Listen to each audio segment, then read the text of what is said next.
Thank you, everyone, so much for your patience. I realize this is taking a little bit more time than expected. My name is Justin Lindenberg. I'm with Steers of the Coast and Redwoods, and I'm super excited to welcome you tonight to a presentation about saving the Sonoma Coast, the Battle of Bodega Head. This has really been a passion and interest of mine for quite some time, and I'm really excited to welcome some folks to share this story with you. Um, This is a story that is a retelling, and it's a retelling of by some really fantastic folks. Melinda Paul of Rancho Bodega Historical Society, esteemed and best-selling novelist and blogger, author Diane Hales, who has a local blog that she can share about more later. Ulrich Stanley and folks from Museum of Sonoma County, and Stewards of Coast Redwoods and California State Parks. So this is really, it's taken so many people to bring this together, and we're honored to have folks join us. This is going to be recorded and posted to YouTube at a later date. So we hope folks will check it out there again. And as I shared before we went ahead and got started, that the land that we're talking about is on the Coast Miwok land, which is now represented by the Federated Indians of Great Rancheria. They have a long history in the area and are still around today and take special care of this special place. And with that, I'm really excited to go ahead and get started and hand it off to Melinda Paul. Hi, everybody. Thanks for coming. I appreciate that you're here. Um, that sign that was there a second ago, if you want to back up, that was sign that was posted in the 1960s by PG&E. This was a very big sign that was as big as it could be. It was bigger than the people standing there, and you can see the vision that PG&E had there for a power plant on Bodega Head. But luckily, it never came to be because a small group of people with common sense and local knowledge revealed the unknown realities that the so-called experts were blind to. PG&E got as far as building a road to Bodega Head, and they excavated a deep hole. It was natural for locals to make fun of, and they asked, who needs a hole in the head? So it followed the group of citizens turned activists that we're going to tell you about tonight became locally known as the Hole in the Head Gang. Their victory preserved more than this beautiful landscape, though. Just like today, in the 1950s, fishermen and dairy ranchers met basic human needs for food that was in short supply during and after World War I. How am I doing? Am I coming across okay? Can you hear me all right? Yep, we got you. Good. Okay, Yep, you're good. that's great. Thank you all. I can't see the display. All I can see are the people. Go into your view up at the top right. Can you see the word view? VIEW. And if you go Yeah, there, I've got that. yeah, then you can pick the screen view, I think, or full, that might work instead of having the gallery. It says gallery, speaker, multi-speaker. Try, I don't know if the Self-view. speaker might help get it. So if you back No. up, still we're on the landscape. The landscape may have been at risk, but it's clear that the ocean would have been affected immediately at startup right away. Because now in the age of climate change, it's evident that hot water into the ocean would likely endanger the precious cold offshore waters that create the foundation for the fishery and the healthy community culture and wholesome character that continues today in Bodega Bay. The Hole in the Head Gang's victory left the ocean ecosystem intact for the time being and enabled the fishing industry to thrive for decades to come. So as you might expect as a historian, I'm giving you the preamble to the Battle of Bodega Bay that was evident for the people living and thriving in the fishing village called Bodega Bay. I thank Justin very much for the mention of the Bodega Miwok, because there was a Bodega Miwok family here that were fishermen and were very instrumental in how our culture formed out here. So the Bodega Miwok named Smith, the Smith family, founded the fishing industry. They were well established back in 1844. The map you saw a minute ago was the map of the Rancho Bodega, which was bordered on the north by the Russian River and to the south. So that's 55 square miles right there. You can see Bodega Head down on the bottom, and the bottom southern boundary is the Estero Americano or the Marin County line. So that's where you get the Rancho Bodega Historical Society. So on to the boats. The Smith had, Captain Stephen Smith was the person that the Mexican government gave the land grant to, and Smith had children with a Miwok woman. Her name was Tezupu. Her grandsons were the first to establish the fishing business in Bodega Bay. Her grandsons headed north to Alaska to fish, earned enough money, and they bought a couple of boats. They're right there. They were named the Six Brothers and Five Sisters in honor of Bill and Rosalie Smith's 11 children. And the boys in the family, the six brothers, the brothers that went offshore discovered large runs of salmon off Bodega Bay, and that really caused a surge in the industry. They incorporated and they founded the commercial fishing industry. That was also the Smith Brothers Wharf there that you saw, and that is down by the post office on Smith Brothers Road, that same site. So here we go. Following World War II, the fishing industry was well established. There were 5 processing plants cropped up on the shore there, and they employed women to process fish during the war. After the World War, GIs came home and started families that grew to an average size of six people. New houses, new schools, hospitals, supermarkets, and automobiles were built at a fantastic rate. Bodega Bay's residents did more than catch and process fish. They had ranchers there too. And Bodega Bay's creamery supplied fresh milk. This is important because this is what would have been affected by the, I was watching the comments, sorry. And the Bodega Bay's creamery supplied the fresh milk. So in 1950, Bodega Bay was looking ahead to a prosperous future. The Press Democrat reported the Bodega Bay's aim was in the direction of growing fishing port, drawing fleets of productive boats and crowds of plain, ordinary sportsmen who would like to wet out line in salt water. Right in line with this vision, the state of California offered Sonoma County the Bodega Tidelands, and a master plan that you see here on the right was developed for Bodega Bay. That was in 1951. In 1955, we had the master plan, and it was the purpose of it was to develop for navigation and commerce. California State Parks and Beaches funded to add Bodega Head to the park. The University of California hired a director for the yet-to-be-built Marine Lab. So that was the picture, and that was the expectations that was going on. But after a couple of years, the harbor plans were gathering dust, and people wondered what was happening. Press Democrat wrote a 6-part expose seeking to reveal what was being hidden from the people. And one supervisor even forgot that they had approved this plan.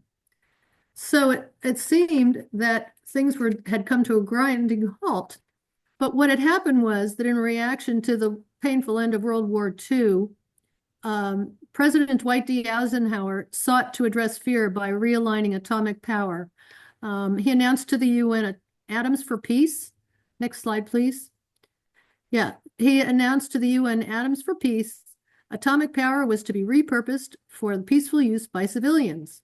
So the baby boom was going on, showed no signs of stopping.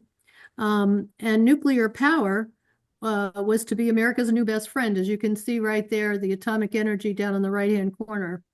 So these were posters that were available, and that is President Eisenhower at the UN. Moving on, the Bodega Bay's water were extremely cold, and due to the wind and the deep upwelling. Justin, can you give me the next slide? Oh, look at that water. That was great. So Bodega Bay's waters are extremely cold. And nuclear power plants suck in water into the huge cooling towers that were proposed. And they cool the fuel rods that are filled with the enriched uranium and dump it into the ocean.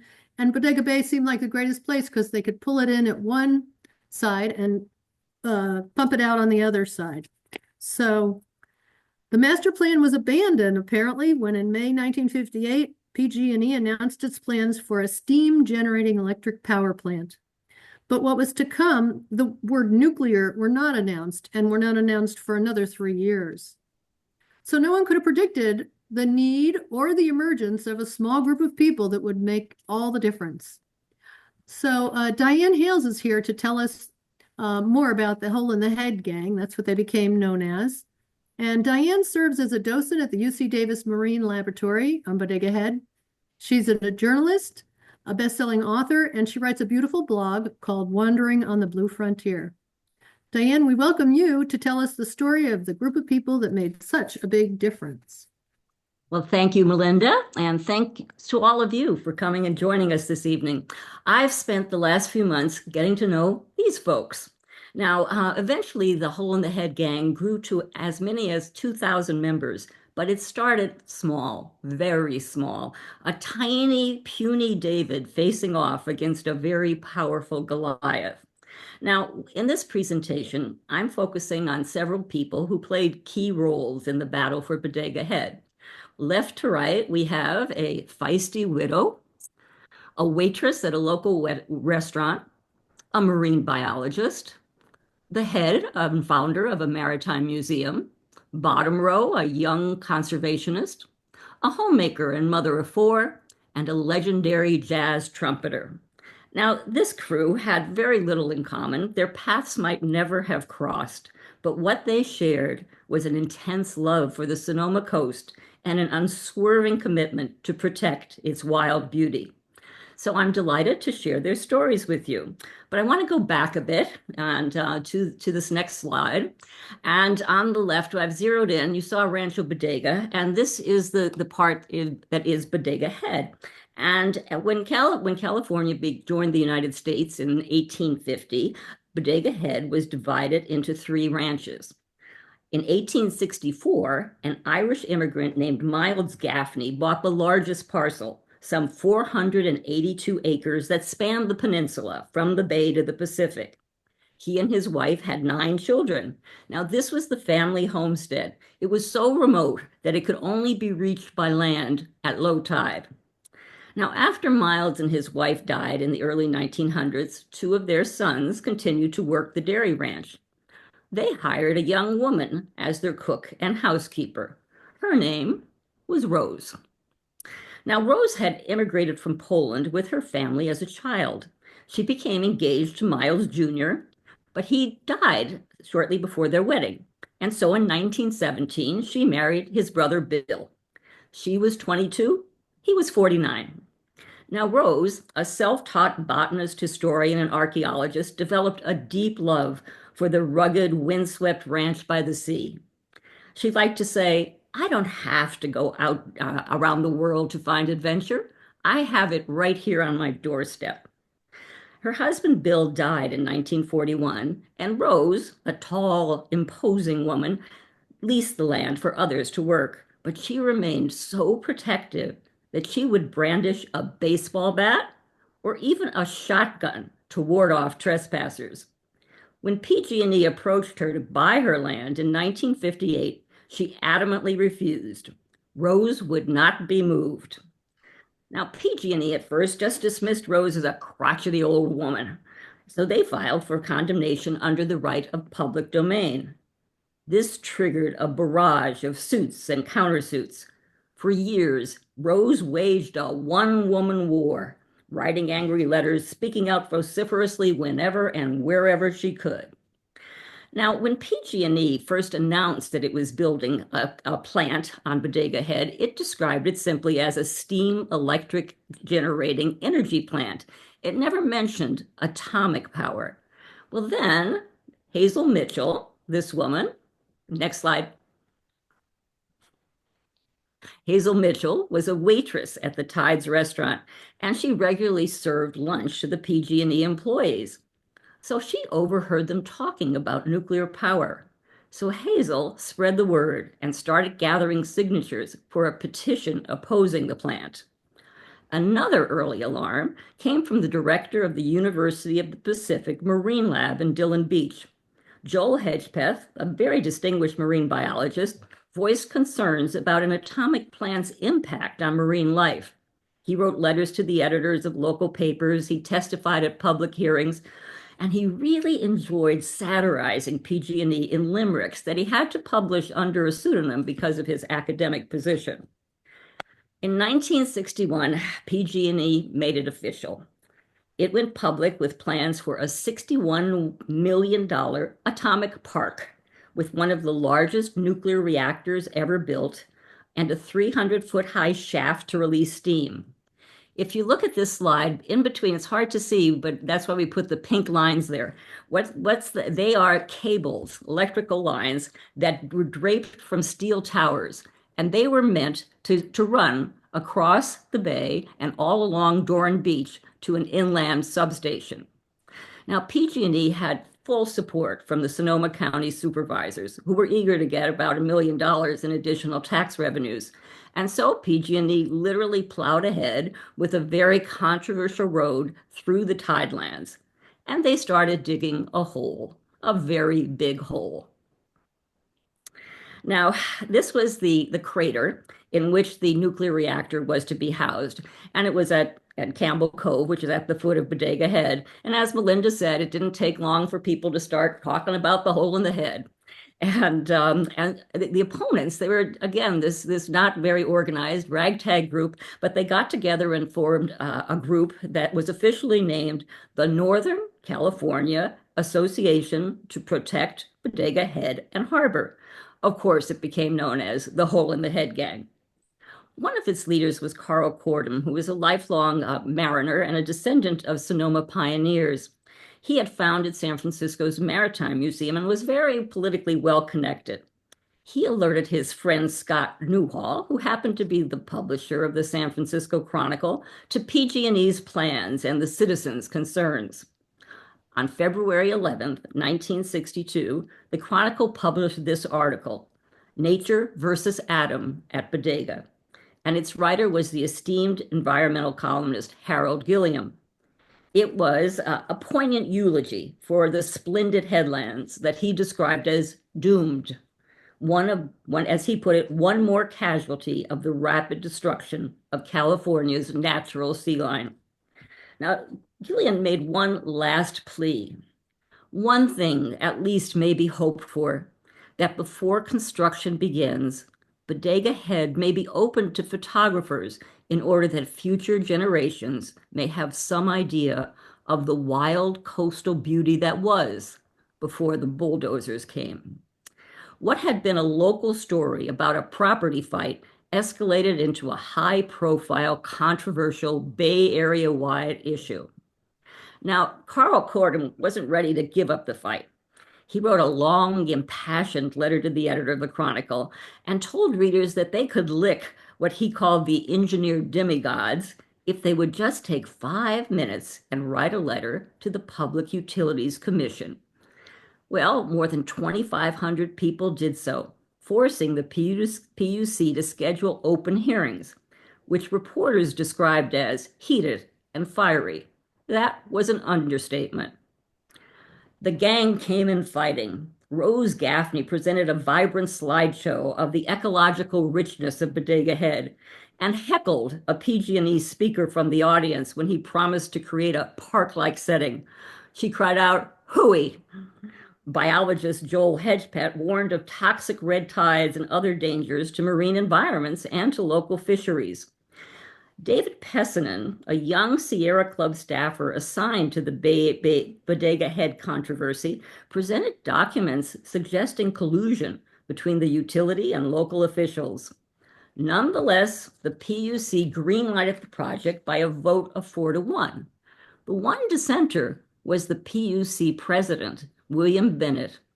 And as he put it, Bodega Head is a joy to the eye and that steel, concrete, and energy are not a fair exchange for a precious and beautiful land, sea, and sky. Now, the hearings had many impacts.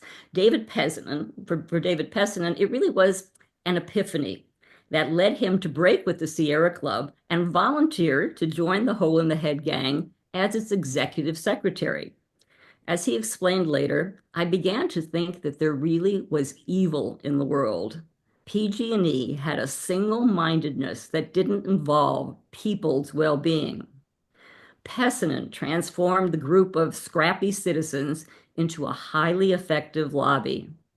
As he led the fight in the courts of law and public opinion, Rose Gaffney, seen here, I think she was giving Peasinen a piece of her mind, became a symbol of the struggle.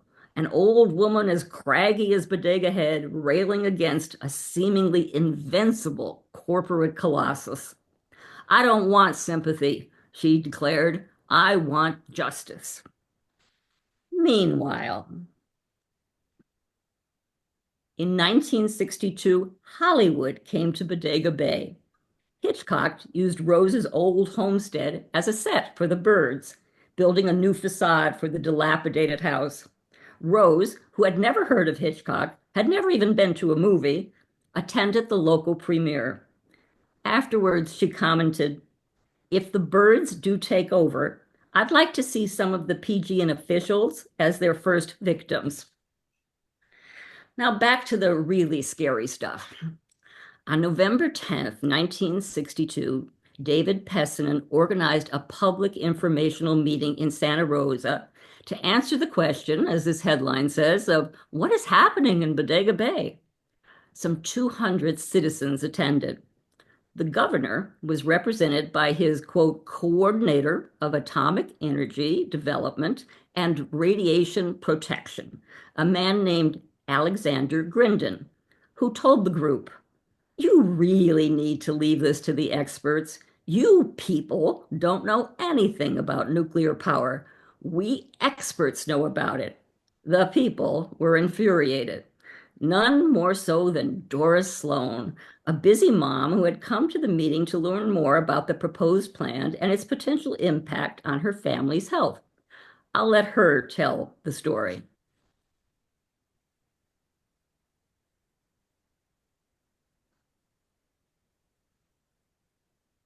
And to this audience, and of very independent Sonoma County citizens, he stood up and in effect told us that we needed to leave it to the experts, that we really didn't know the science, and the experts were going to take care of it, and we didn't have to worry, and it would all be all right.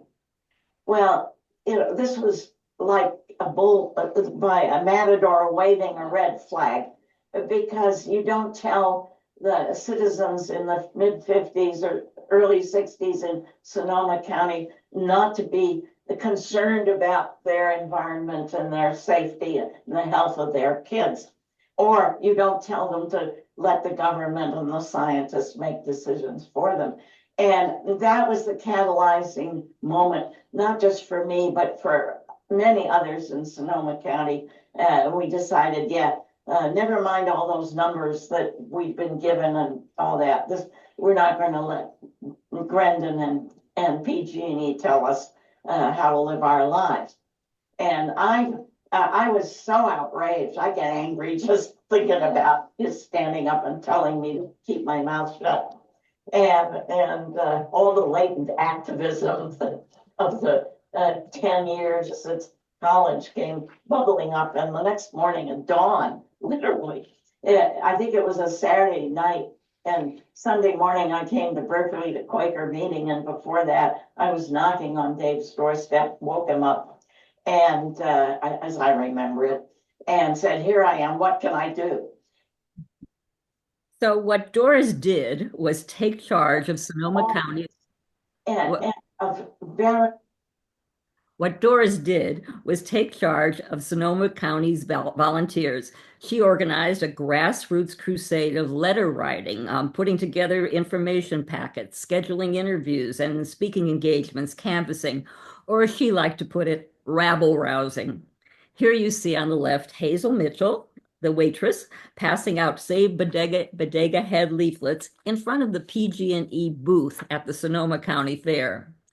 On the other side, you see sign-carrying demonstrators marching in front of PG&E headquarters in San Francisco. Now, the utility responded by denouncing the protesters as, quote, nitwits and crackpots.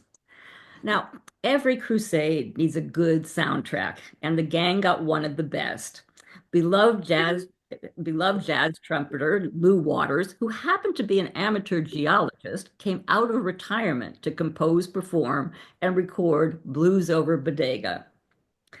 Now, you were listening to it before, and I don't think we need to the lyrics are great. That I went down to Bodega by the sea, PG&E, what happened to the scenery? So the singer was vocalist Barbara Dane, and the song became a hit on local radio stations. Other protest tunes that became popular were the San Andreas Shake and Old Rose Gaffney Had a Farm. But really the high point of the whole campaign came on Memorial Day in 1963. The gang sponsored a festival-like demonstration on Bodega Head with booths, live music, and lots of balloons. About 300 people attended. Lou Waters performed with Barbara Dane and Turk Murphy's jazz band. But the high point of the event was what I call the Great Bodega balloon release. Slide. At 1:30 p.m. on a typically gusty afternoon, 1,500 helium balloons soared into the sky, flying south towards San Rafael and San Francisco, east to Berkeley, even into the Central Valley, landing in fields, ranches, parking lots, shopping centers, schools, churches, playgrounds, Marin Civic Center, and hundreds of backyards. Each represented a radioactive isotope from the proposed nuclear plant. The tag, as you see here, urged folks to let their newspapers know where the balloons had landed. The result? Lots of media attention for the first ever nuclear energy protest, and plenty of public alarm, too. Yet ultimately, it wasn't a stunt that saved Bodega Head. It was science. Now, at the time, plate tectonics was an emerging field. It wasn't until 1966 that geologists realized that the San Andreas wasn't just a local fault, but a major plate boundary capable of producing really big and really dangerous earthquakes. Now, a geophysicist with the US Navy named Pierre Saint-Amand had seen firsthand the catastrophic effects of a massive 9.5 earthquake in Chile in 1960. When he happened to hear a program on the radio about the PG&E plan for Bodega Head, he contacted Pessinen. He was so alarmed by the dangers of having any sort of energy plant so near a major fault. So they arranged for him to come to Bodega Bay for a covert inspection of the hole in the head. Doris Sloan, as head of the volunteers, drove him to the construction site, which was usually barricaded, but not on this day. We got to the gate, which was wide open. It was raining. There was no construction equipment or construction workers out. There's this guard, the kiosk on the side where everybody has to check in and out. It was empty. Nobody in it. Presumably the guard was in town having coffee with his buddies because there was no construction to let in and nobody's going to visit on a rainy day. And Pierre and I looked at each other and said, shall we? And he said, let's go.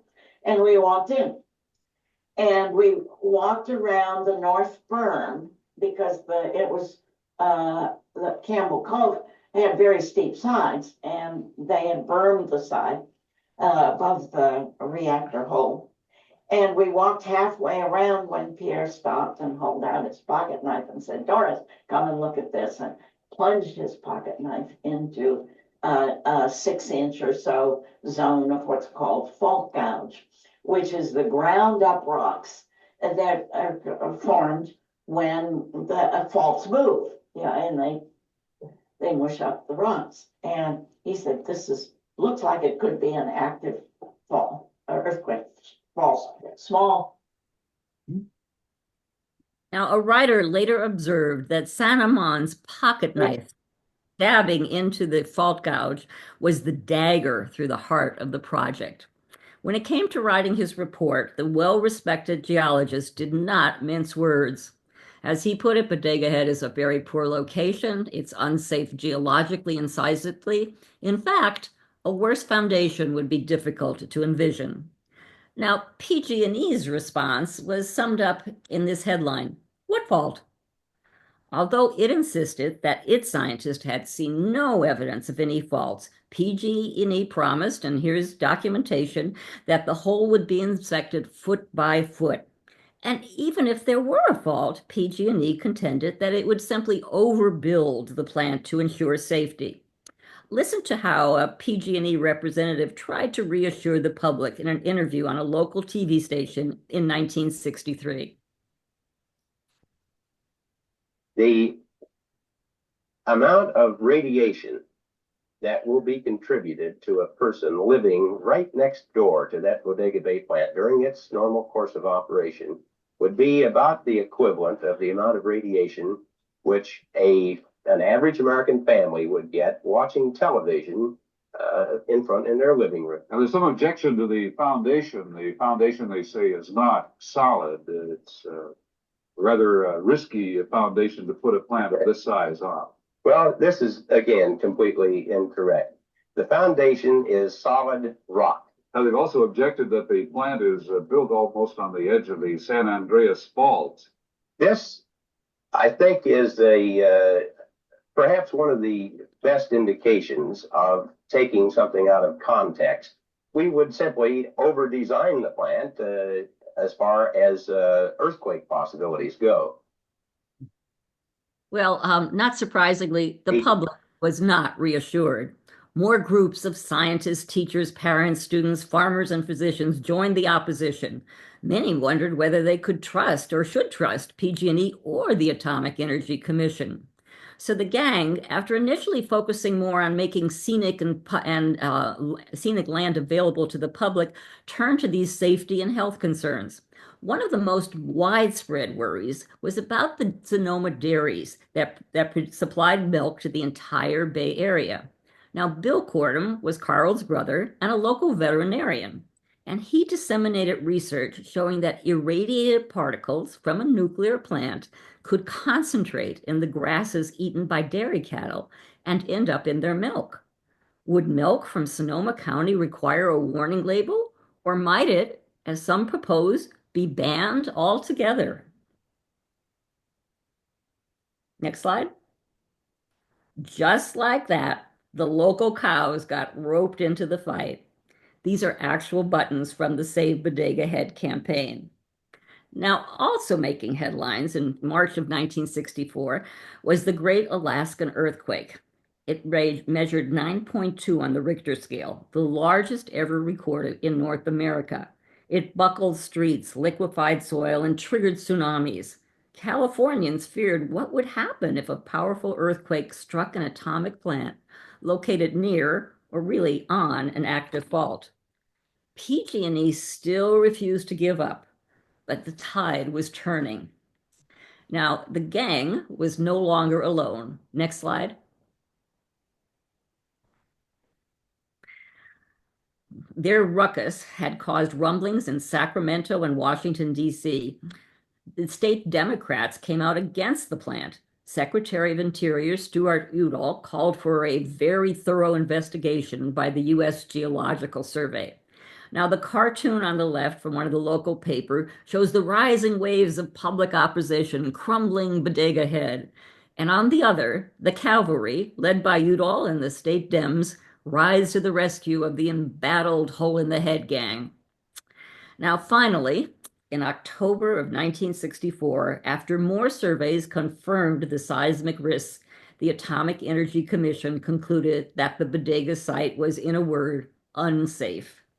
Faced with overwhelming political and community pressure, PG&E officially withdrew its building application on October 30th, 1964, the first official empty hole in the head day.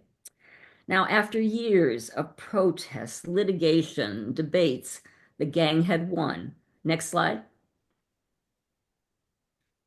And theirs was a first of its kind victory.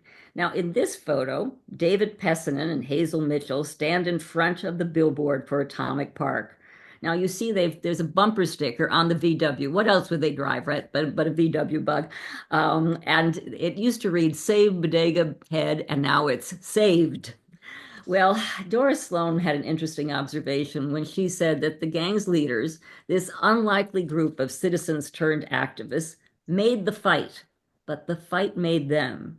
In fact, for some, it changed the trajectory of their lives forever. So going back to the hole in the head group, David Pessinen went to law school. He led anti-nuke campaigns. He served as California's director of forestry and was appointed a Superior Court judge. The Cordon brothers, Carl and his wife Jean, and Bill and his wife Lucy, organized crusades that protected other parts of the Bay Area and the state, and that led to the creation of the California Coastal Commission. Hazel Mitchell remained so involved in community affairs that she became known as Bodega Bay's unofficial mayor. Doris Sloan also went back to school. She got a doctoral degree in geology from Berkeley, helped create its environmental studies program, taught there for decades, championed environmental causes, and remains engaged at age 94. Now, the University of California bought most of Rose's ranch for the construction of a marine laboratory, but she also garnered her 15 minutes of fame and then some. An article in the LA Times in 1972 hailed Rose as the mother of ecology. Journalists and activists came to interview her. Admirers from around the world sent letters and the occasional marriage proposal. But she remained quintessentially Rose. I guess I've never grown up, she wrote late in her life. I still find a blade of grass as much of a miracle as anything. My favorite quote from Rose, though, is the world still thrills me with its mysteries and wonders. And today, scientists are studying nature's mysteries and wonders on what used to be Rose's land. UC bought 326.3 acres for around $335,000 and constructed a world-class marine scientist institute that opened in 1966 and now attracts students and scholars from around the world. And as a docent, I invite you, if you're in the area, to visit. You can register online, and we give public tours every Friday afternoon. Meanwhile, back at the hole in the head, rain and spring water eventually filled the giant crater, creating an oasis for migrating birds and a living testament to the power of ordinary people with extraordinary vision and determination. It is the hole in the head gang's enduring gift to the people and to the planet. So I'd like to end with a quote from Harold Gilliam. Ultimately, nature always prevails. In geologic time, the coast may rise again, exposing a new marine terrace as beautiful as this one is today, or it may sink below sea level, inundating all signs of man's depredations. It is even conceivable that men will somehow acquire the wisdom to preserve this superb shoreline as it is. But the time span available for attaining that wisdom is very, very short. Let's hope it hasn't run out. And now, back to you, Melinda.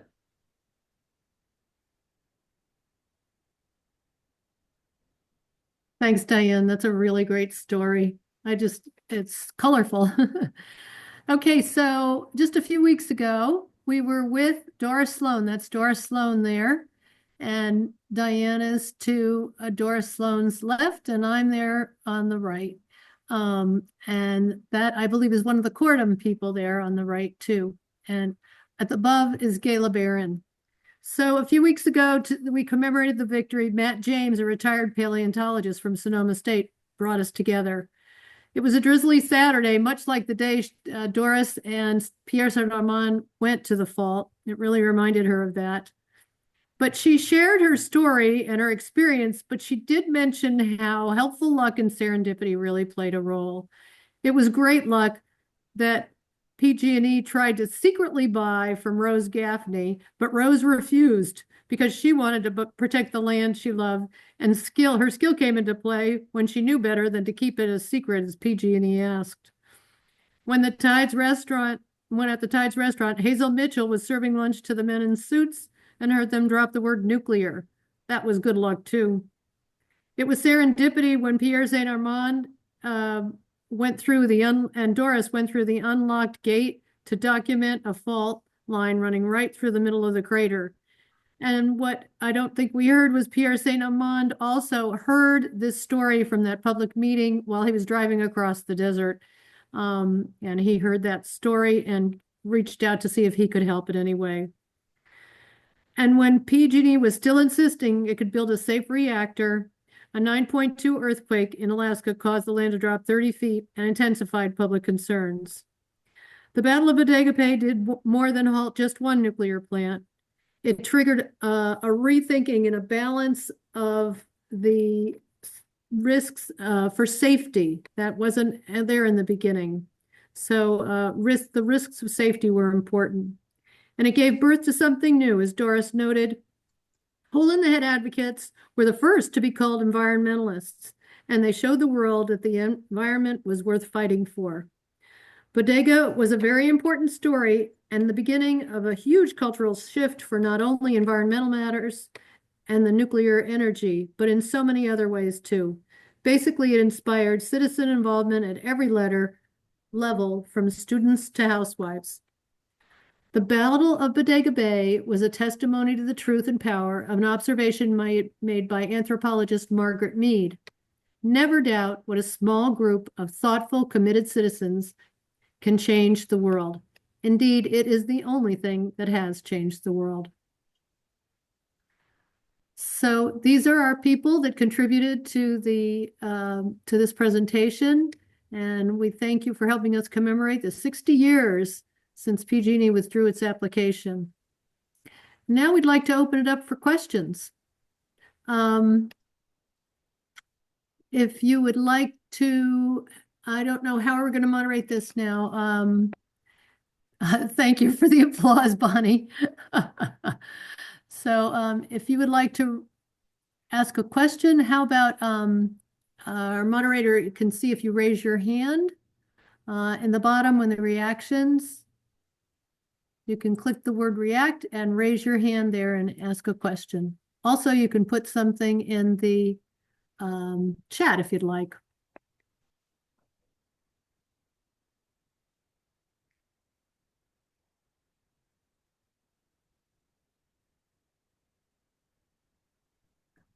I see a question about the depth of the hole in the head, and that's an interesting question because I have seen different figures. I have seen it as 140 feet, 180 feet. The one that struck me as the most vivid was that it was the equivalent of a 10-story building. It was a very deep hole.